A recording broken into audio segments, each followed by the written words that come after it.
বিবাহ 9 প্রকার অধিক বিবাহ আছে। বিবাহ কিন্তু এক প্রকার নয়। এই বিবাহ বিষয়ে যারা জানে তারা বলতে পারবে। 9 উপরে নিয়ম আছে বিবাহে।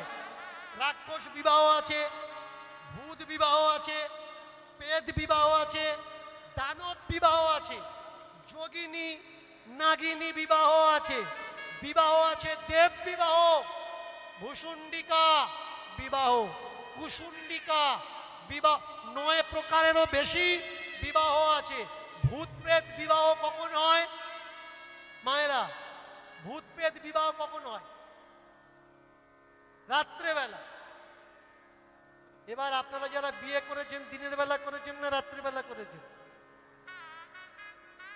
রাত্রিরে করেছেন। কখনো জিজ্ঞেস করেছেন বাবা রাত্রিরে বিয়ে করব কেন? প্রশ্ন করিনি, জানতে পারিনি।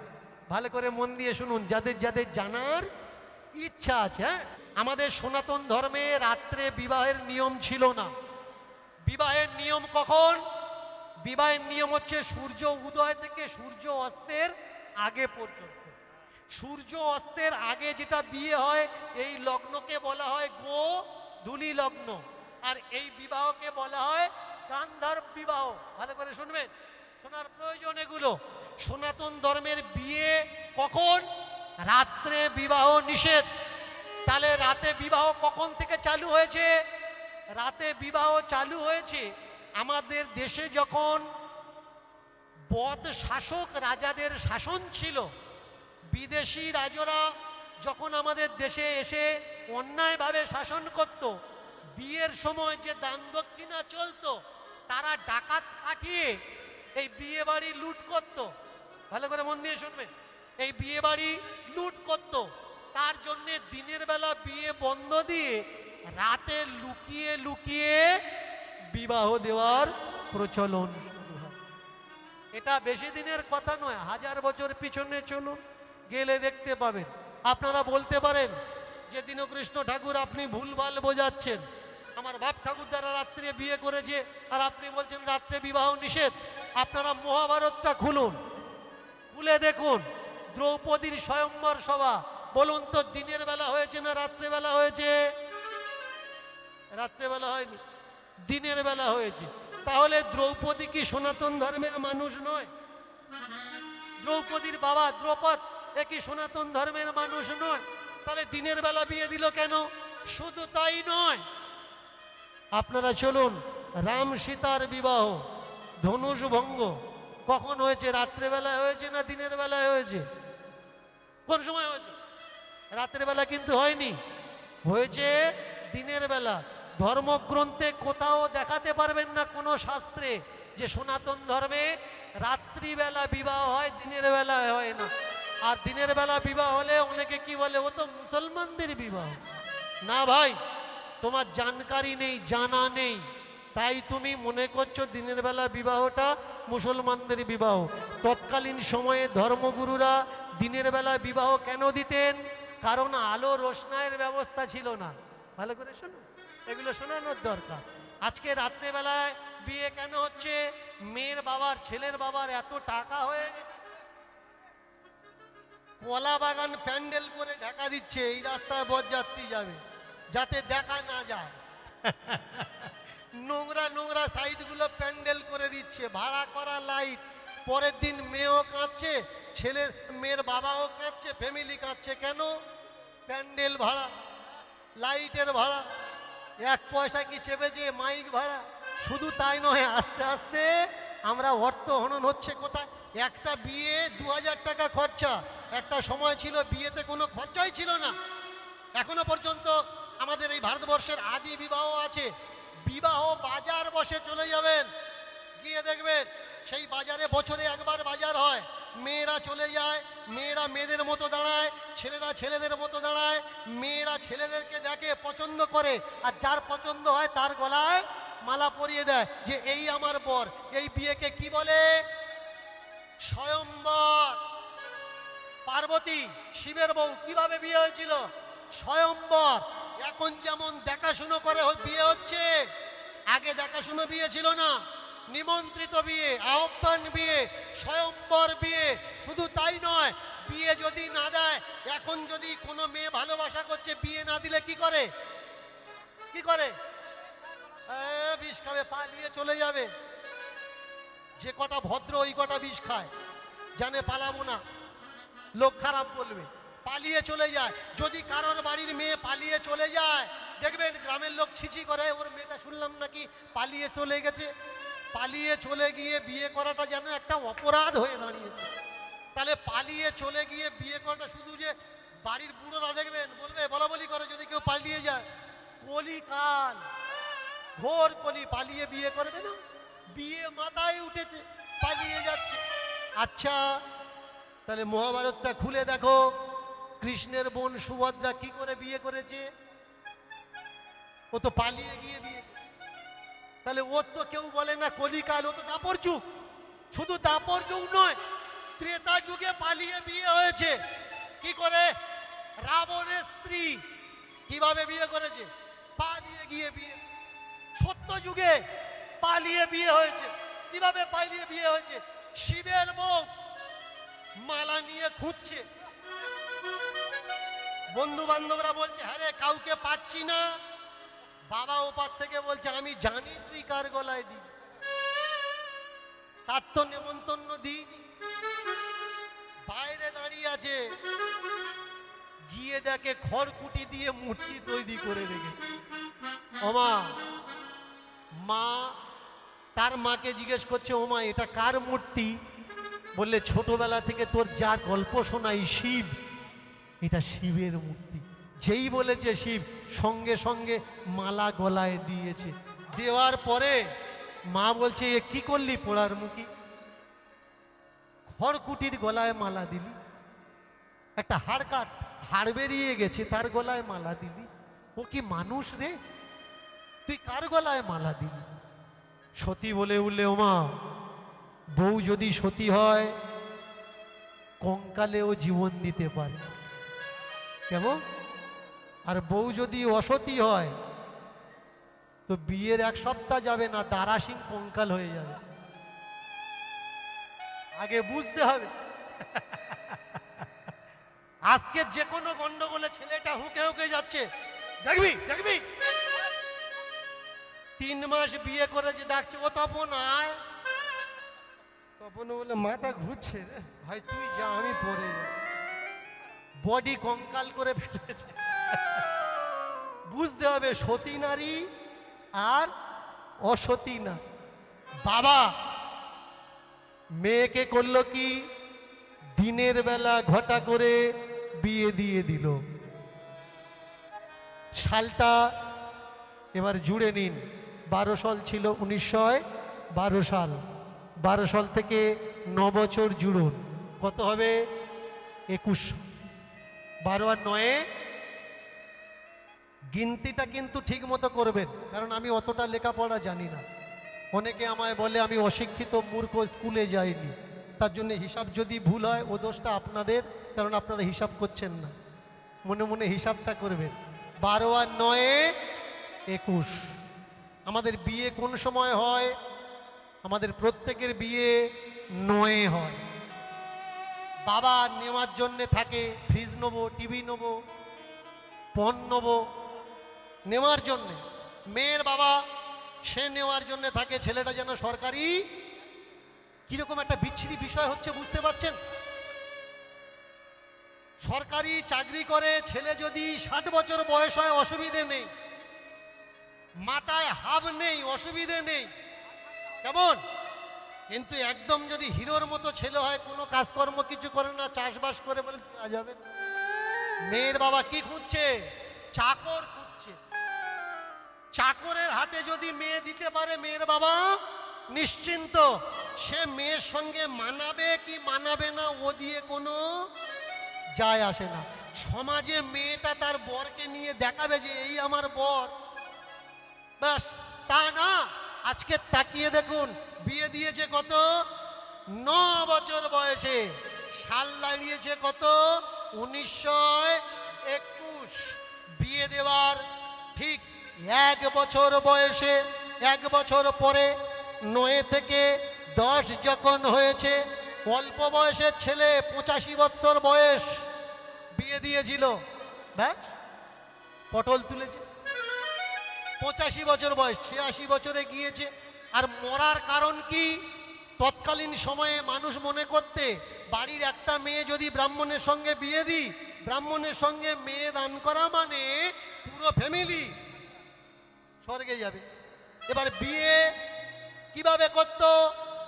এই যেমন আজকের বর্তমানে এলআইসি করা হয়, পাড়ায় পাড়ায় দেখবেন এলআইসি এজেন্টরা ঘরে, যে কোনো ভাবে বুঝিয়ে বাজিয়ে কানে ঢুকিয়ে দিয়ে খাতা খুলতে পারলে হয়।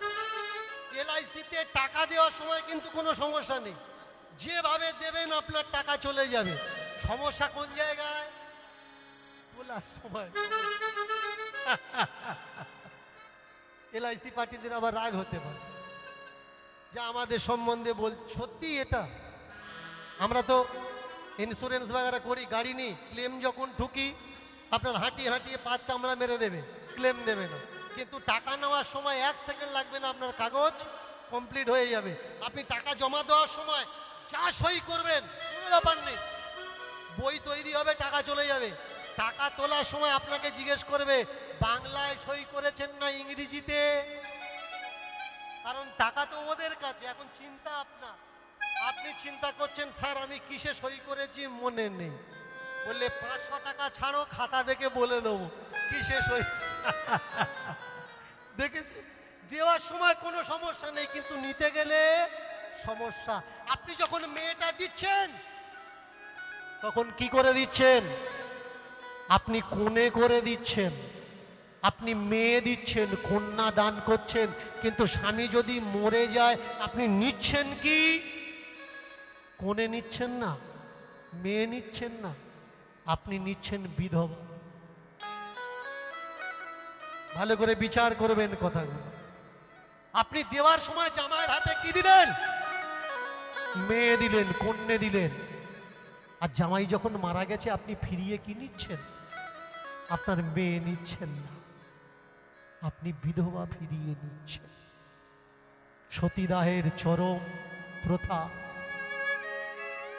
1818 সালের পর থেকে এক একটা আইন করে কুসংস্কার বন্ধ হচ্ছিল। ভালো করে শুনবেন, রাজা রামমোহনের মূল নেতৃত্বে সতীদাহ প্রথা বন্ধ হলেও সর্বভারতে লাগু হয়নি আইন করে, শুধুমাত্র বাংলায় লাগু হয়েছে। রাজীব গান্ধীর আমলে রাজীব গান্ধী এই আইনকে সর্বভারতীয় আইন বলে প্রকাশ করে আইন পাশ করিয়েছেন। তবে গিয়ে সমস্ত ভারতবর্ষে সতীদাহ প্রথা বন্ধ হয়েছে। আর এই আজকের যে আপনারা নাচানাচি করছেন না একাদশী একাদশী করে, এই একাদশী হচ্ছে বিধবাদের ব্রত। আগুনি পুড়িয়ে মারা যখন বন্ধ হলো, তারপরে এদের তো কোনো প্রকারে মারতে হবে। মারার মূল কারণ হচ্ছে একাদশী ব্রত। এর জন্য বলি জানুন না, পরের কথা শুনছেন আর মনে করছেন একাদশী করে স্বর্গে চলে যাবে। আচ্ছা, তাই কখনো হয়? এগুলো আমার কথা নয়, এটা ইতিহাসের কথা। যারা তোমরা বার করছো নাকে নাকে, একটু মন দিয়ে শোনো। বিষ্ণু সংহিতা, ভগবান বিষ্ণু তিনি নিজে বলছেন, স্বামী বেঁচে থাকতে যদি কোনো স্ত্রী অনিদ্রা অনাহারে না খেয়ে যদি কোনো ব্রত পালন করে, মৃত্যুর পরে সে নরকে যাবে। শুধু একা নরকে যাবে না, তার স্বামীকে সঙ্গে নিয়ে যাবে। এবার না খেয়ে একাদশী করবেন কি করবেন না ওটা আপনার। আমাকে অনেকে বলতে পারো বাবা তাহলে আগে বলোনি, আমরা তো একাদশী করি, তোমরা কখনো জিজ্ঞেসও করোনি। তাহলে আজকের কেন বলছো? আজকের দায় ঠেকেছে আমার, কারণ বছরে আমি একবার আসি, এই বাড়িটায় আসি। 1 বছর না, আমি অনেক বছর আসি। সকালে দীক্ষার ব্যবস্থা থাকে, দীক্ষা দিই, আর সন্ধ্যার সময় আমি কীর্তন করি। আসে এখানে বহু মানুষ যারা আমার থেকে দীক্ষা নিয়েছে আমাকে খারাপ বলে। কেন বলে জানেন? দীক্ষার সময় 501 টাকা 1001 টাকা তাদের থেকে নিইনি, ফ্রিতে দীক্ষা দিয়েছি। এই জায়গাটা এসে ফ্রি অফ কস্ট ও আমাকে সামথিং তেল খরচা দেয় গাড়ি, সেই গাড়ির তেল খরচা নিয়ে আমি কীর্তন করি। আমি আমার পাথেও কখনো দাবি করিনি। এতগুলো শিষ্য আছে, বছরে একবার কাউ কাছে এসে বলিনি যে বাবা 1001 টাকা দিয়ে আমার বাড়িতে আমি অনুষ্ঠান করব। আমি যদি বছরে একবার আসতে পারতাম, এদের থেকে চাল ডাল কলা জামা জুতো যদি নিতে পারতাম, বউ নিয়ে এসে বাম্মা নিয়ে এসে 2-4 দিন করে এদের বাড়ি থেকে খেয়ে দুর্গা পুজোর আগে যদি জামা কাপড়টা নিয়ে যেতে পারতাম, এরা আমাকে অবশ্যই ভালো গুরু বলতো। আজকের আমি এখানে এসে যেচে কেন বলছি? এই জন্যে বলছি যে বছরে আমি একবার আসি, তোমরা সারা বছর আমাকে দেখতে নাও পেলে এই এক বছরে অন্তত 4টে ঘন্টা 3টে ঘন্টা আমার কাছে দাও। জীবন তোমাদের পরিবর্তন হয়ে যাবে। কেউ তোমাদের বাঁধতে পারবে না, কেউ তোমাদের আটকাতে পারবে না, কেউ তোমাদের অন্ধকারে ডুবিয়ে রাখতে পারবে না, কেউ তোমাদের অন্ধ করে রাখতে পারবে না। না, এই পৃথিবীতে ঠিক তাই, যারা ভালো কাজ করতে পারে না তারা ডাইরেকশন দিতে পারে, কিন্তু যারা ভালো কাজ করতে পারে, সমাজের মঙ্গল করতে পারে, তারা নিজের সর্বস্ব বিলিয়ে দিয়ে মানুষের মঙ্গল কামনা করে। আপনারা কখন আমার বাড়িতে যাবেন, গিয়ে দেখবেন, দেখাতে পারবেন না আমার ছেলে মেয়ের গলায় একটা রূপার কোনো জিনিস আছে। সোনার জিনিস তো দূরের কথা, আমার মা, আমার ভাই, ভাই বউ, আমার গায়ে একটা সোনার জিনিস আছে বা রূপার জিনিস আছে। আমরা সাধারণ জীবন যাপন করি কেন? আমরা জানি সুখ সেখানে যেখানে অন্ধকে দৃষ্টি দেওয়া যায়, সমাজকে রাস্তা দেখানো যায়। আজকে যে মানুষটার বাড়িতে আমরা কীর্তন করছি, আপনারা অনেকে জানেন না, আজকের ওর একটা কথা শুনে আমি চোখে জল ধরে রাখতে পারি। আমার এক ছেলে আমাকে বলছে, বাবা কবছর আগে ওর কীর্তনের জন্যে ওর বিয়েতে পাওয়া বইয়ের গহনা বিক্রি করে দিয়েছে। পারবেন? বাড়িতে বসে যারা বলছেন শঙ্কর ব্যবসা করে, খাওয়া হয় না, আমি ওকে একটা মন্ত্র শিখিয়ে দিয়েছি। ও আমার দীক্ষিত ছেলে, আমি ওকে একটা মন্ত্র শিখিয়ে দিয়েছি, বাবা কারোর থেকে চাইবে। আমাকে বলে, বাবা না চাইলে যে বেশি পাওয়া যায় আমি জানতাম না। একবারই পূজা করতে গেছি, আমি মনে করেছি 200 টাকা দেবে। আমাকে বলছে কত দেবো? আমি বলছি যা দেবে তাই দাও। অনেকক্ষণ ঠেলাঠেলি করার পরে টাকা গুঁজে দিয়েছে পকেটে। বলে, বাবা বাড়ি এসে গুনে দেখছি 1200 টাকা দিয়েছে। চাইলে কত চাইতাম? 200 জায়গা নয় 300 চাইতাম। 300 না দিক 250 দিত, কিন্তু আমাকে গুঁজে দিয়েছে 1200 টাকা। না চাইলে আমি অনেক বেশি। এমন ব্যবসা আমরা মেয়ে দিই, কিন্তু ফিরিয়ে নিই কি? দুঃখ, কষ্ট, যন্ত্রণা। মেয়েটাকে যখন পাঠাই, হাতে শাঁখা, কপালে সিঁদুর, লাল টুকটুকে শাড়ি পরিয়ে, মুখে মিষ্টি হাসি দিয়ে জামাইয়ের সঙ্গে পাঠিয়ে দিই। আজকের জামাই বাড়ি থেকে আনন্দী বাই ফিরেছে সাদা কাপড় পরে, মাথাটা নেড়া আর এত বড় ঘোমটা দিয়ে। বাবা মুখের দিকে তাকিয়ে বলছে, আনন্দী তুই কে? বাবা আমি তোমার মেয়ে। আনন্দীর বাবা বলে উঠলে, ওরে কে আছিস? একে ঘরের ভিতরে নিয়ে যায়, এর মুখের দিকে আমি তাকাতে পারছি না। আমার মেয়েকে আমি আরেকটা বিয়ে দেব, মেয়ের এই জামা এই কাপড় আমি দেখতে পাচ্ছি না। আমার মেয়ে যে হাসতো খেলতো আনন্দ করত, আমি সেই আনন্দকে দেখতে চাই। ঘর থেকে ছুটে এসে মেয়েটা, 10 বছরের মেয়েটা বাবার হাত ধরে বাবাকে বলছে, বাবা আমাকে আর বিয়ে দিও না, বিধবা হওয়ার যন্ত্রণা আমি জানি। আবার যদি আমি বিধবা হই বাবা, আবার যদি আমার বড় মরে যায় বাবা, আমার মনে হয় কপালটা খারাপ। আমার কপালে বোধহয় স্বামী নেই, যার সঙ্গে বিয়ে হবে সে বোধহয় মারা যাবে। বাবা তুমি আমার আর বিয়ে দিও মারে। তাহলে কি করব বল? তুই এই সাদা কাপড়টা ছেড়ে দিবি? বাবা যা বলবো তাই করবে? হ্যাঁ করবো। তুমি আমার একটা মন্দির করে দাও, আর লাল টুকটুকে কাপড় পরে সেই মন্দিরে আমি আমার রাধা রমন নিয়ে সারাদিন ব্যস্ত থাকি। আমার রাধা রমনকে আমি বলবো, হে রাধা মাধব, হে পতিত পাবন, হে জগৎ স্বামী, এই জগতে আমার একটা স্বামী মারা গেছে, আমি তোমাকে স্বামী করেছি ভগবান, আমি মারা যাব কিন্তু তুমি মারা যাবে, আর যেদিন আমি মারা যাব তুমি আমি এক হয়ে বৈকুণ্ঠ লোকে আমরা বিচরণ করি। ঠিক আছে? রাধা অষ্টমী, জানেন এই রাধার বাড়ি কোথায়? মায়েরা, রাধার বাড়ি কোথায়? কোথায় রাধার বাড়ি? অনেকে বলে রাধার বাড়ি বর্ষানা, কিন্তু বর্ষানায় রাধার বাড়ি না। বর্ষানাতে রাধার বাবার সেরেস্তা ছিল, বছরে একবার আসতো রাজকর তোলার জন্যে। बरस में एक बार आना, बरस में एक बार आना, उस जगह का नाम है बरसा ना। বছরে একবার আসতো, তার জন্য ওই জায়গার নাম হচ্ছে বর্ষানা। আর এই যদি মনে করি পুরাতাত্ত্বিক এভিডেন্স, আর্কোলজি এভিডেন্স কি আছে, রাধার বাড়ি কোথায়? আপনারা এখান থেকে যখন ট্রেনে করে উত্তরবঙ্গের দিকে যাবেন, আসানসোলের পরে একটা স্টপেজ পড়ে, জায়গাটার নাম হচ্ছে পাহাড়পুর। এই পাহাড়পুর থেকে উদ্ধার করা হয়েছিল রাধা মূর্তি। রাধা হলো বাংলার মেয়ে।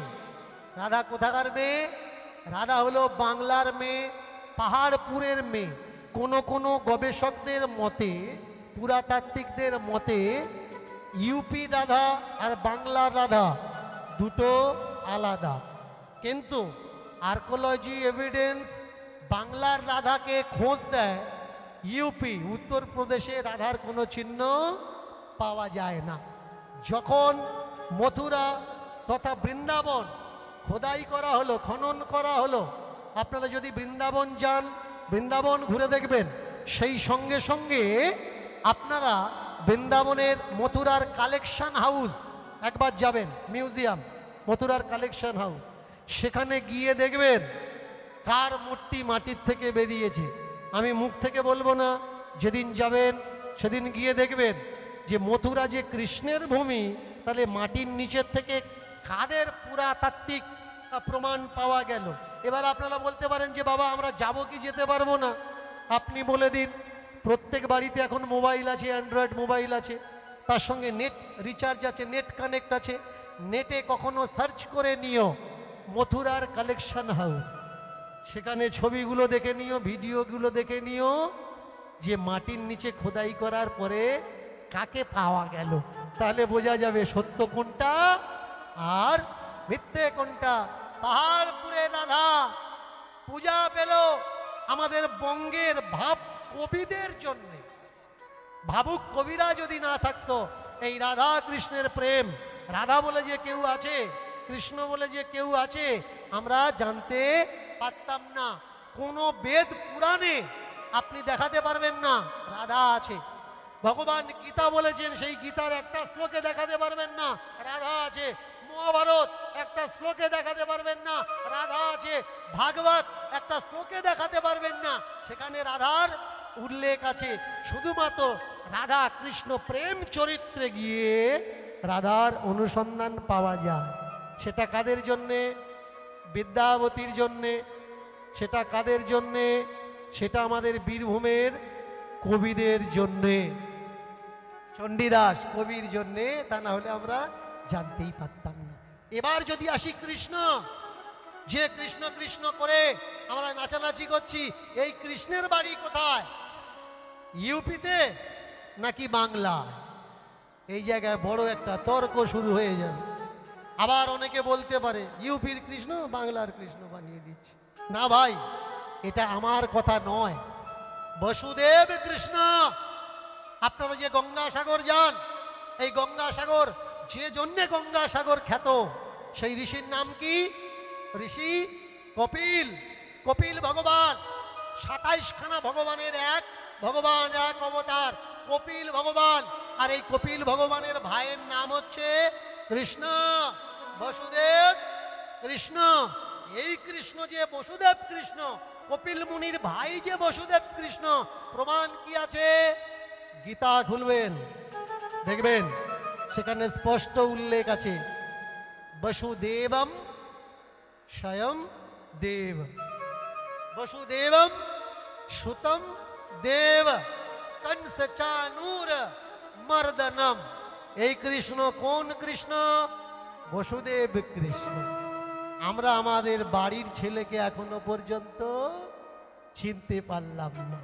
যে শঙ্খ দর্শন পড়ে, যে শঙ্খ দর্শনের জ্ঞান অর্জন করে বুদ্ধের বোধিসত্ত্ব প্রাপ্ত হলো, কিন্তু যে শঙ্খ দর্শন যিনি লিখেছেন তার বাড়ির মানুষজন আমরা হয়ে আমাদের জ্ঞান দর্শন তো দূরের কথা, আমাদের ভিতরে মানবিকতার জন্ম এখনো পর্যন্ত হলো না। ওমা, শুনেছি তুমি নাকি ভগবানের সঙ্গে লীলা করো, তা ভগবানকে বলবে আমরা বড় নোংরা মানুষ, আমরা তো আর ভগবানের সঙ্গে লীলা করতে পারবো না।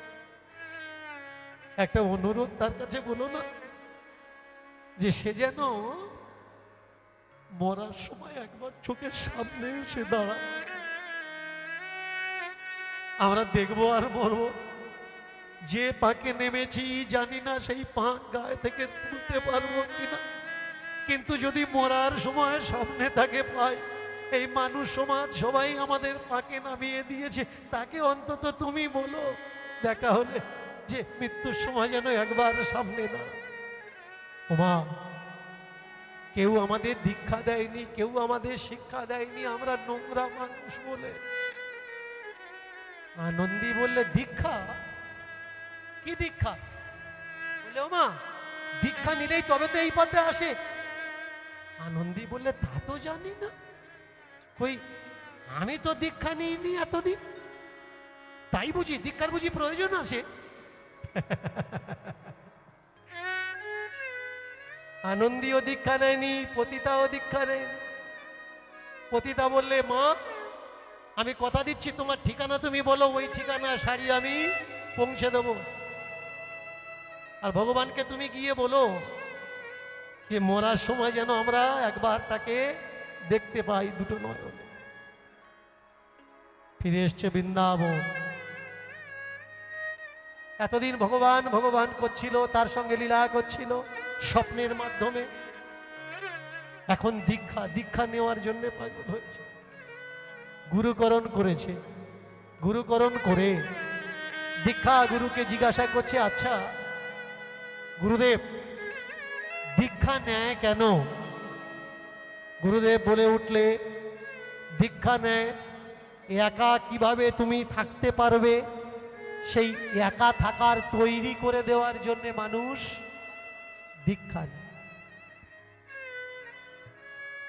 একা কিভাবে তুমি থাকবে সেই একা যাতে থাকতে পারো, একা থাকলে তোমার দুঃখ না হয়, কষ্ট না হয়, তার জন্যে দীক্ষা নেই। আমার এত মানুষজন আছে, তাহলে আমি একা কেন থাকবো? শোনো, আজকের দিন তোমার একা থাকা লাগবে না, এখন তোমার সব আছে। যেদিন তুমি মৃত্যু শয্যায় শুয়ে পড়বে, চোখ কাউকে দেখতে পাবে না, কান আর কিছু শুনতে পারবে না, গায়ের স্পর্শ অনুভব অনুভূতি ব্রেন পর্যন্ত পৌঁছাবে না, সকলার থাকার সত্ত্বেও তুমি একা হয়ে যাবে। সেই একাকিত্বের জগতে গিয়ে যাতে তুমি একা থাকতে পারো, তার জন্য গুরু করে। গুরু মানুষ কেন করে? একাকিত্বের জগতের অনুসন্ধান, অনুধাবন, দীক্ষা নেওয়া এর মূল প্রধান আর কিচ্ছু নেই। যেদিন তুমি শিখে যাবে, ব্যথা পেলে ব্যথা সহ্য করতে হয়, কষ্ট পেলে কষ্ট সহ্য করতে হয়। সবাই আছে অথচ কেউ নেই, কেউ আছে অথচ আমি নেই, আমি আছি অথচ এই জগতে কেউ নেই। পাঁচটা সত্য কথা শিখে গেলে তার আর দীক্ষার প্রয়োজন নেই।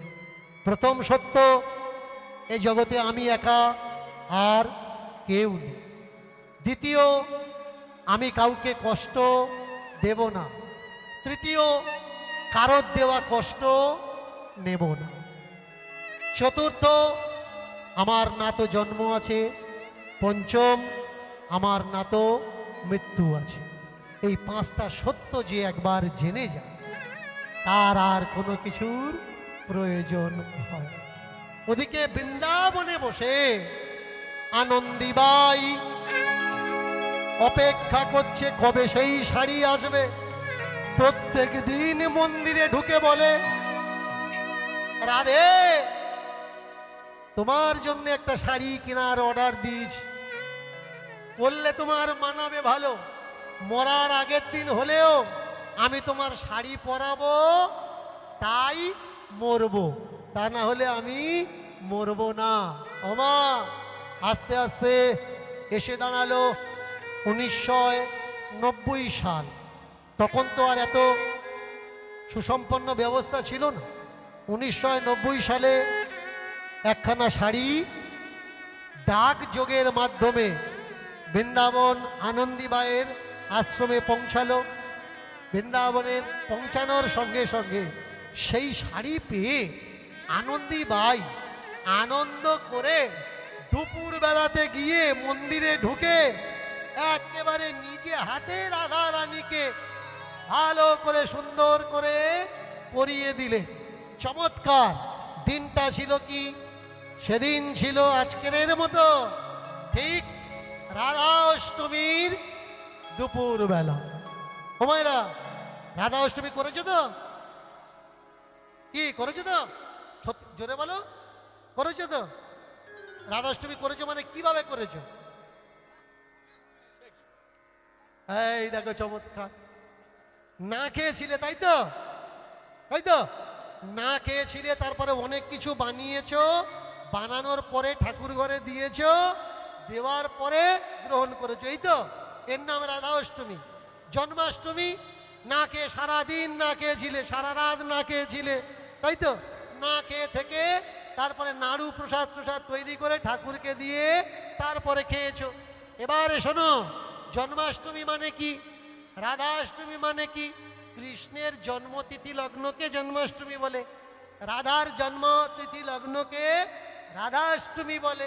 আচ্ছা, তাহলে আমাদের বাড়ি যদি কারোর বাচ্চা হয়, ভালো করে মন দিয়ে শুনবেন, আমাদের বাড়িতে যদি কারোর বাচ্চা হয়, আমরা বাড়ির মানুষ কি করি? না খেয়ে অপেক্ষা করি? না খেয়ে থাকি নাকি? আনন্দ করি, খাওয়া দাওয়া করি, আনন্দ করি যে কখন জন্মাবে। তাহলে ভগবানের জন্য আমরা না খেয়ে অপেক্ষা কেন করছি? এ আমাদের কে শিখিয়েছে? কেউ আসছে, না খেয়ে মরবে কেন? খেয়ে আনন্দ করো। রাধেকে আমাদের বাড়ির মেয়ে, কৃষ্ণকে আমাদের বাড়ির ছেলে। পরের দিন কি হয়? জন্মাষ্টমীর পরের দিন কি হয়? নন্দ উৎসব। কি করে? নাচ গান করে, নাচানাচি করে, তাই তো? পূজার্চনা হয়, জন্মাষ্টমীর পূজার্চনা হয়, নাচানাচি হয়। বলুন তো, যে বাড়িতে ছেলে পুলে হয় সেই বাড়িতে অসৌজ বলে না সৌজ বলে? ছুঁচু বলে, তাই তো? তাহলে যে বাড়িতে ছেলে মেয়ে হয় সে বাড়িতে কি বলে? ছুঁচু হয়েছে। ছুঁচু বাড়িতে কখনো পূজা হয় কি? ছুঁচু বাড়িতে পূজা হয়? পূজা হয় না। তাহলে যে বাড়িতে জন্মাষ্টমী হচ্ছে মানে সেই বাড়িতে কৃষ্ণের জন্ম হচ্ছে, যে বাড়িতে রাধাষ্টমী হচ্ছে মানে সেই বাড়িতে রাধার জন্ম হচ্ছে। তাহলে রাধার জন্ম যদি হলো, সে বাড়িতে তো ছুঁচু হয়, সে বাড়িতে পূজা কি করে হয়?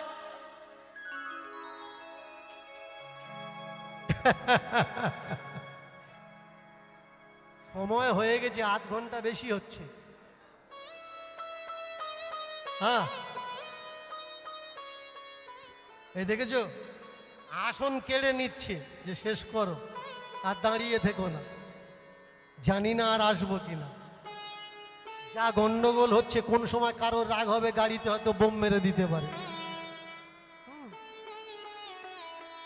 রাগের মাথায় অনেকে অনেক কিছু করতে পারে।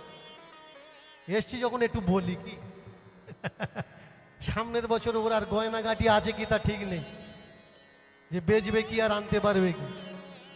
এবছর এসছি যখন 2-10 মিনিট একটু বলে মন দিয়ে শুনুন। গীতাকে, গীতাতে ভগবানকে কিভাবে পেশ করা হয়েছে? ভগবান বলছেন মা মেকং শরণম ব্রজ অহং ত্বাম সর্ব পাপেভ্যো মোক্ষয়িষ্যামি মা শুচ। আমাকে ভরসা করো, আমাকে পূজা করো, আমাকে অনুসরণ করো। সাংখ্য দর্শন ত্রিপিটক কি বলছে? কারোর উপরে ভরসা করো না, আত্মদীপ ভবঃ, নিজের আত্মজ্ঞানকে প্রজ্বলিত করো, তবে তোমার মুক্তি হবে, না হলে তোমার মুক্তি কেউ দিতে পারবে না। ভালো করে মন দিয়ে শোনো। অনেক বামনেরা আমার গালাগালি করে, আমার নারী নক্ষত্র অনেকে জানে না, অনেকে আমার নির্যাত বলে গালাগালি দেয়, ইউটিউবে দিয়েছেও। আমি যদি আমার বাপ ঠাকুরদাদের দলিল পর্চা ইউটিউবে শো করতাম, অনেকে আমায় বলেছে যে বাবা আপনার জাত তুলে এই বলছে, আপনি নির্যাত উমুক তুমুক হেন তেন ধানাই পানাই, আপনি তো আপনার জমির পর্চা দলিল এগুলো ইউটিউবে শো করে দেখাতে পারতেন। আমি তাদের বলি আচ্ছা মেনে চল, তুই পায়খানা করে এসেছিস, আর কেউ তোকে বললো তুই পায়খানা করেছিস কিন্তু ছোঁচাসনি, তাহলে তুই কি করবি? কাপড় খুলে দেখাবি যে দেখ আমি ছুঁচিয়েছি, নাকি বলবি যা বলছে বলুক? ওদের বলার কাজ ওরা বলুক, আমার করার কাজ আমি করে যাই। আজকে চমৎকার দেখেছেন, যখন আমি এখানে ছিলাম না অনেক মানুষ ছিল যারা আমার সম্বন্ধে গালাগালি করছিল। আমি তো এখন এখানে আছি ভাই। যদি তোমার মনে হয় তুমি সঠিকটা জানো আর আমি যেটা বলছি ওটা মিথ্যে, এসো না দুই বাপ্য বসি কথা বলি, অসুবিধে।